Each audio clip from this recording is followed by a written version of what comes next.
Alors nous accueillons notre grand témoin, Éric Salobir, bonjour. Bonjour. Merci beaucoup d'être avec nous. Alors vous êtes un geek, un passionné de science-fiction et vous avez un parcours vraiment riche. Vous êtes diplômé de l'école de commerce ISC Paris. Vous avez travaillé à l'ambassade de France à Prague et au Crédit Lyonnais dans des départements d'affaires. Et vous avez aussi travaillé auprès de plusieurs médias, en particulier des radios et des émissions de télévision chrétiennes.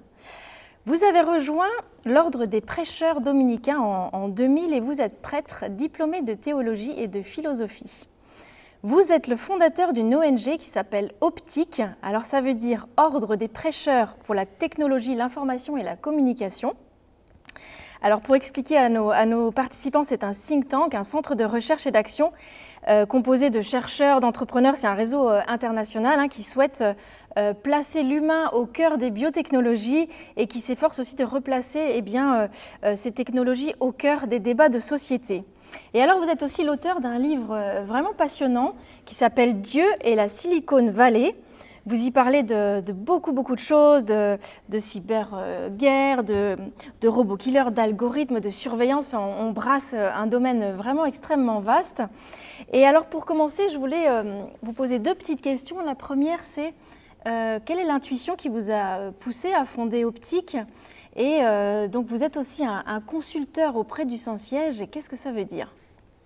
Alors, l'intuition qu'on a eue dès le début, donc avec le maître de l'ordre des Dominicains et puis un certain nombre d'autres personnes, notamment au Saint-Siège, c'est qu'il était urgent de créer un lieu de dialogue entre ceux qui font ces technologies et qui sont parfois assez éloignés, ne serait-ce que géographiquement, puisque c'est en Californie, et puis d'autres lieux comme de fait le Vatican, mais aussi d'autres groupes. Je pense par exemple à des universitaires qui travaillent dans les sciences humaines, des représentants de la société civile, des représentants des régulateurs. La question c'était comment on met tous ces gens-là autour d'une même table pour s'assurer que l'humain reste toujours au centre du développement des technologies. C'est pas la technologie pour la technologie, c'est pas la technologie pour le profit, pour la gloire, c'est la technologie pour permettre à des humains de mieux vivre et de mieux faire société, comme on dit de nos jours, c'est-à-dire de mieux vivre ensemble. Donc c'était ça l'idée de départ, et en fait, je suis effectivement consulteur auprès de deux dicastères, donc deux départements pour la communication et pour la culture, et à ce titre-là, en fait, mon rôle, c'est de façon très, très modeste, de contribuer en tant qu'expert à la réflexion sur l'usage de ces technologies dans ces domaines que sont la culture numérique d'un côté et la communication et tout ce qui est réseau de l'autre. D'accord, et vous êtes du coup amené à côtoyer les grands de la Silicon Valley. Je lisais dans votre livre que 74 des 143 fortunes mondiales de plus de 1 milliard de dollars sont bâties sur les nouvelles technologies, des personnes qui sont dans la Silicon Valley, donc voilà, des grands patrons que vous connaissez. Est-ce que vous pourriez nous parler de ce que vous pensez être leur moteur ? Est-ce que c'est seulement le profit ? Est-ce que c'est seulement augmenter l'humain ? Est-ce que c'est l'hubris ? Alors moi, je dirais que je fréquente les grands et les petits. Moi, c'est ça qui m'intéresse, c'est à la fois de travailler avec un start-upper qui démarre et qui a tout approuvé, et puis un autre qui a monté un grand groupe connu dans le monde entier, etc. Et ce que je vois, c'est que peut-être qu'au début de la carrière, quand on lance une entreprise, on a envie que ça réussisse, donc on a soif de succès. On pourrait dire, quelque part, les gens cherchent à gagner de l'argent, etc. Mais assez vite, dès qu'on commence à avoir bâti quelque chose, on se pose la question, mais pourquoi est-ce que j'ai bâti ça ? Qu'est-ce que j'ai envie de laisser à la société, qu'est-ce que j'ai envie de laisser comme empreinte. Et là, on voit que des questions beaucoup plus profondes émergent. Et il ne faut pas oublier que la Silicon Valley s'est bâtie, je dirais un peu sur les ruines des communautés hippies des années 60 à San Francisco, qui étaient des communautés qui voulaient changer le monde. Donc, entre-temps, ils se sont réconciliés avec la technologie, ils se sont réconciliés avec le capitalisme et avec le profit, ça sent plus vraiment le patchouli, mais on se balade encore en tongs, faut être clair. Il y a quand même ce côté un peu cool, et puis surtout, on va dire, ce qu'il dirait le motto, c'est-à-dire la devise de la Silicon Valley, c'est « Let's make the world a better place ». C'est comment est-ce qu'on améliore le monde. Alors, on pourrait dire dans certains cas que c'est un narratif, que ça fait partie du marketing, etc. Mais je pense que chez beaucoup d'entre eux, c'est profondément enraciné. C'est comment est-ce qu'on transforme le monde. Après, la question, c'est qu'est-ce que ça veut dire un monde meilleur ? Entre un monde meilleur et le meilleur des mondes, pour reprendre le titre d'un roman dystopique, c'est vrai que parfois, il y a l'épaisseur d'une feuille de papier. Et c'est là qu'il est important de discuter avec eux pour essayer de voir quels sont les choix stratégiques qu'il faut faire pour s'assurer que l'innovation reste un progrès. C'est vrai que quand on parle d'innovation, de technique, on sait bien, la technique, elle est jamais neutre. Elle implique, elle induit des profonds changements de mentalité. Et on a l'impression qu'il faut être un peu, c'est un peu une ligne de crête qu'on cherche d'ailleurs à explorer avec vous sur nommer de vrais enjeux et sans non plus fantasmer. Mais quels sont pour vous quand même les vrais enjeux, les vraies questions qui se posent aujourd'hui? Alors d'abord, la non-neutralité de la technologie, ça n'a pas été quelque chose d'acquis tout de suite, hein. Pendant très longtemps, et jusqu'à il y a 4-5 ans, beaucoup de grandes entreprises de la technologie disaient « nous, on fournit un réseau, une plateforme, ensuite, ce que les gens écrivent dessus, ce n'est pas notre problème. Nous, on est juste fournisseurs. En gros, on fournit les tuyaux, on n'est pas responsable de ce qui passe dedans. » On se rend compte que c'est beaucoup plus compliqué que ça, et que même si on peut dire que, par exemple, un réseau social, c'est un lieu privé qui est mis en place par une entreprise avec des conditions d'utilisation, lorsque un tiers de l'humanité se trouve membre de ce réseau, ça devient un pan de l'humanité, ça devient une extension de l'agora, de la place publique. Et donc, on ne peut plus se poser les questions dans les mêmes termes. Et donc, effectivement, petit à petit, tout le monde reconnaît que ce que nous, on dit depuis très longtemps, que cette technologie n'est pas neutre, mais pour autant, elle n'est pas, sauf certaines comme des technologies d'armement, mais elle n'est pas ni bonne ni mauvaise. C'est simplement, elle est porteuse d'une charge d'intentionnalité. Et plus vous bâtissez une technologie complexe, et plus cette intentionnalité, elle est profonde. C'est-à-dire que, par exemple, une technique toute simple, un marteau, par exemple, il n'y a pas beaucoup de concepts derrière. Quand vous bâtissez un implant cérébral, vous construisez un implant, par exemple, pour une interface cerveau-machine, pour essayer de soigner les malades de la maladie de Parkinson, par exemple. Là, ça induit toute une compréhension de ce qu'est le cerveau humain, de ce qu'est la pensée, de ce qu'est la personnalité de l'humain. Quand on touche à ça, est-ce qu'on touche à sa personnalité, est-ce qu'on le change, etc. Et ça veut dire qu'il y a toute une anthropologie derrière. Mais souvent, malheureusement, c'est une anthropologie non dite. Et c'est peut-être ça, moi je dirais, le principal enjeu, c'est de s'assurer qu'on ait bien compris quelle anthropologie on mettait derrière. Trop souvent, vous avez un peu parlé d'humain augmenté, etc. Il y a eu beaucoup de fantasmes autour de ça. Ça venait de gens qui, d'ailleurs, ne sont pas forcément ceux qui font la technologie, mais qui pensent à partir de la technologie de façon parfois un tout petit peu fumeuse, et en fait qui se disent on peut très bien débrancher le cerveau du corps, je vais me télécharger, machin, etc. Sauf qu'en fait, l'humain, c'est beaucoup plus compliqué que ça. Et on sait que le corps lui-même a une mémoire. Enfin, maintenant, quand on parle de l'instinct deuxième cerveau, on se dit que non, si on a juste débranché le cerveau, ça ne marche pas. Et donc, en fait, on prend petit à petit compte, et ça c'est important qu'on le fasse, de la complexité du vivant, de la complexité de l'humain. Et la question, c'est justement, avec les concepteurs des technologies, de mettre des mots sur leur anthropologie et peut-être de leur apporter des éléments un peu fondés. C'est-à-dire, moi, je n'ai pas de prétention d'apporter des grandes choses, mais il faut quand même reconnaître que l'anthropologie, on va dire judéo-chrétienne, matinée de philosophie grecque, elle a quand même été éprouvée dans le temps. Et en fait, à un moment, on s'appuie sur des choses solides. Et c'est ces éléments-là qu'on peut apporter aussi à une réflexion qui, sinon, peut s'avérer un peu hors sol, un peu déconnecté. Et quand on touche au vivant, quand on est déconnecté, ça peut être embêtant. L'enjeu majeur, il est d'avoir vraiment un travail pluridisciplinaire pour remettre la question de qui est l'homme au cœur des réflexions, pour vraiment prendre en considération, c'est vraiment l'enjeu. Moi, je dirais qu'en fait, qu'est-ce que l'homme? C'est la grande question philosophique, on va dire, et je dirais que personne n'a la totalité de la réponse. Chacun voit midi à sa porte, ou voit l'humain de l'endroit où il se trouve. Et l'intérêt de l'interdisciplinarité, c'est que ça permet d'avoir une espèce de vision en 360 degrés, de voir un modèle en 3D. Ça permet vraiment de dire, oui, mais du côté des neurosciences, c'est ça, mais du côté de la psychologie, c'est ça, mais du côté de la théologie, c'est ça, de la philosophie, de la médecine. Et en fait, voilà, l'humain n'est pas un patient, n'est pas un utilisateur, n'est pas un client, n'est pas un citoyen. L'humain est un humain. Et quand on met tous ces gens-là autour, chacun arrivant avec son point de vue, il voit un peu les choses depuis sa porte, mais en discutant, on arrive à avoir comme ça une vision assez complète. Et ça induit quand même des changements assez stratégiques dans la façon dont on pense notre relation à des technologies comme effectivement les biotechnologies que vous citez tout à l'heure, mais aussi l'intelligence artificielle, par exemple. Je voudrais qu'on parle un peu d'intelligence artificielle, justement, qui envahissent nos vies. Les intelligences artificielles, je suppose qu'on dit plutôt faibles. Alors, on se questionne pour savoir si un jour, il y aura une intelligence artificielle forte qui pourrait dépasser l'humain. Mais moi, d'abord, je voudrais revenir sur ce mot d'intelligence artificielle. Est-ce que vous trouvez qu'il est bien choisi? Est-ce que l'intelligence, c'est quand même quand on pense à l'intelligence humaine, c'est multifacette, c'est relationnel, c'est pas seulement intellectuel, hein, c'est aussi émotionnel. Enfin, voilà. Est-ce que c'est un mot qu'on a bien choisi pour l'attribuer à la technique finalement? Ouais, je dirais que c'est le moins mauvais des termes qu'on a pu trouver. C'est-à-dire que j'ai fait partie de réunions aux États-Unis où on discutait, on questionnait ce terme-là en disant mais ça crée une confusion dans l'esprit du grand public. Il va penser qu'on essaie d'imaginer des machines pensantes dès maintenant, des espèces de robots façon Terminator, alors que c'est absolument pas le cas.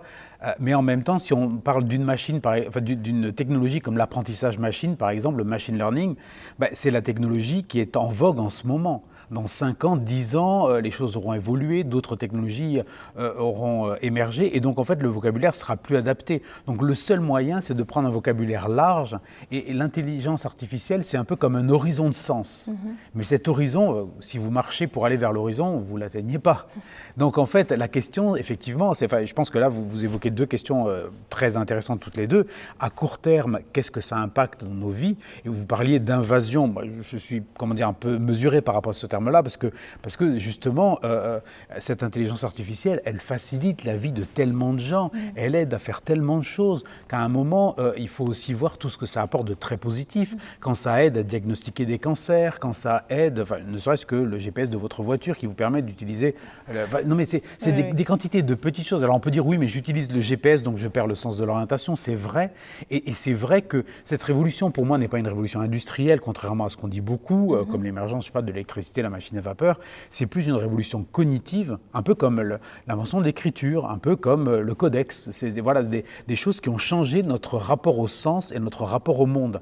Et là, effectivement, dans ce rapport au monde, on perd certaines choses, et on voit bien qu'on est moins habitué à faire certaines choses, qu'on est moins autonome, tout simplement, par rapport à nos grands-parents.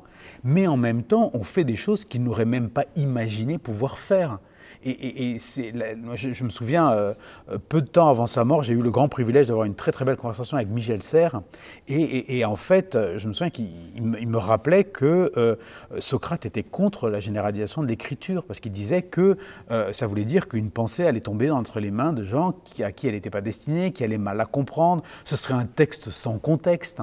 Et que finalement, s'il n'y a pas de dialogue, il n'y a pas de pensée. Et puis finalement, l'écriture, elle nous a quand même plutôt bien réussi. Les caractères mobiles d'imprimerie popularisés par Gutenberg nous ont bien réussi aussi, l'informatique aussi. Donc finalement, on peut dire que l'humain est toujours sorti gagnant de chacune de ces révolutions qui sont à la fois épistémologiques, intellectuelles, culturelles. Et je pense que celle-là aussi, c'est avant tout un succès. Simplement, comme on est à la pliure, on voit ce qu'on perd, on ne voit pas encore bien ce qu'on gagne. Alors effectivement, comme vous le disiez en revanche, ça ne veut pas dire, et je sais que nous évoquons en ce moment beaucoup la question de la dignité, que ça n'a pas des impacts potentiels négatifs. Et il faut être attentif, c'est pour ça qu'on veut garder l'humain au centre, à ce que l'arrivée d'un autre joueur, par exemple dans le monde de l'entreprise, que serait la machine, un assistant, une intelligence artificielle qui prend en charge une partie du travail, je ne sais pas, qui remplace des opérateurs téléphoniques, des choses comme ça, des chatbots, toutes ces technologies qui petit à petit sont en train de transformer le secteur tertiaire, que ça ne transforme pas l'humain en un outil au service de la machine.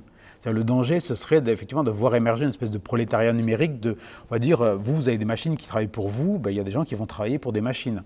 De même, voir des gens, petit à petit, voir leur capacité contrainte par l'arrivée de la machine, voire se trouver en compétition avec une machine qui va travailler plus vite qu'eux et qui à un moment risquera de les mettre sur la touche. La grande question en ce moment, pour moi, c'est celle de l'employabilité. Je n'ai pas envie qu'on ait 20% de chômeurs parce que toute une partie des métiers auront été automatisés parce que plus rentables. Et donc là, on a des questions qui ne sont pas seulement des questions entrepreneuriales, pas du tout des questions technologiques, qui sont des questions politiques. C'est pour ça que je pousse beaucoup pour qu'on repolitise la technologie, c'est-à-dire qu'on la replace au centre de la cité. Polis poléos, en grec, c'est la cité. Et l'idée, c'est ça. C'est la replacer sur l'agora pour en parler. Et justement, pour s'assurer que la mise en œuvre de technologies, notamment d'intelligence artificielle, elle se fasse toujours au bénéfice de la dignité de l'humain, d'un humain debout. Voilà. Alors pour terminer sur la seconde partie de votre question, c'est amusant de voir que dans la Silicon Valley, comme dans tous ces milieux de technologie, on va dire c'est à peu près 50-50. Il y a 50% de gens qui pensent que l'intelligence artificielle n'existe pas et qu'il vaut mieux parler d'une intelligence augmentée, c'est-à-dire au sens où elle va donner plus de pouvoir à l'humain. C'est ce que dit par exemple Luc Julia, c'est assez amusant parce qu'en même temps c'est celui qui a inventé Siri, l'intelligence artificielle de l'iPhone. Donc, mais bon, voilà, et je pense qu'il a une vision très juste. Et après, il y en a d'autres qui sont dans l'idée que il dirait it's not if but when. C'est-à-dire en fait l'idée c'est pas tellement est-ce qu'on va le faire, est-ce qu'on va voir émerger ces technologies, mais quand est-ce qu'elles vont émerger.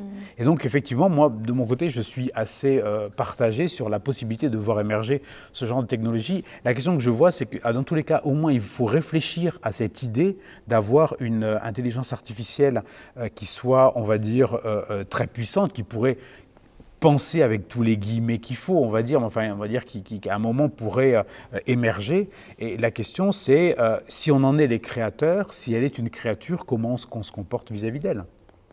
Est-ce que dans la période Covid, là, qui nous a quand même beaucoup transformé encore plus le monde du travail, l'utilisation aussi de nos outils numériques, plutôt une période quand même assez difficile, mais est-ce que vous observez dans ce milieu du numérique un certain nombre d'opportunités?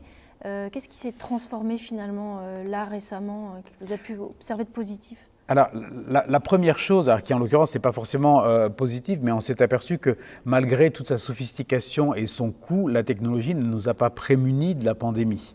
Donc quelque part, on est amené à faire un peu le deuil de notre toute-puissance technologique, on descend de notre piédestal, on arrête de penser à l'humain qui vivra 500 ans, etc. et on entre dans des choses plus concrètes. Ce qui, à mon avis, n'est pas une mauvaise chose, parce que c'est vrai que faire le deuil de la toute-puissance, Freud dirait que c'est la base pour entrer dans l'âge adulte. Et donc voilà, à un moment, ça, je pense que c'est positif. Après, je pense aussi que cette période, elle a été le moment de prise de conscience pour les géants de la technologie, que cette technologie, elle peut être utilisée pour gérer un monde et une économie toujours plus complexes, mais qui peut se gripper à l'arrivée d'un simple grain de sable qu'est le virus, ou qu'elle peut nous aider à gagner en résilience. C'est-à-dire que le facteur de résilience, ça ne doit pas être l'humain. C'est pas j'ai une entreprise et puis si j'ai moins de clients, je mettrai des gens au chômage partiel. Non, l'humain, il doit être au cœur et donc c'est peut-être à la technologie d'être résiliente pour l'humain, de fournir des marges de manœuvre. Et ça, je pense que c'est des choses qui ont été prises en compte et on voit émerger de plus en plus les entreprises, des entreprises qui se disent que gagner de l'argent n'est pas leur seule obligation ni leur seule raison d'être. Toutes les entreprises à message, à raison d'être par exemple, et là on voit bien effectivement que le monde est en train de changer, les dirigeants d'entreprises en ont pris conscience, à nous de les accompagner pour éclairer cette voie. Alors Éric Salobir, vous êtes un homme de foi, vous êtes un homme de Dieu, vous avez foi en l'homme, on le sent beaucoup je trouve dans votre livre aussi, une vraie...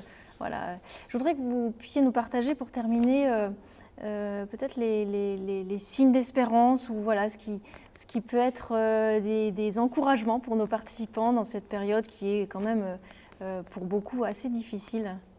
Alors moi, d'abord je dirais que si j'ai foi en l'homme, c'est parce que j'ai foi en Dieu.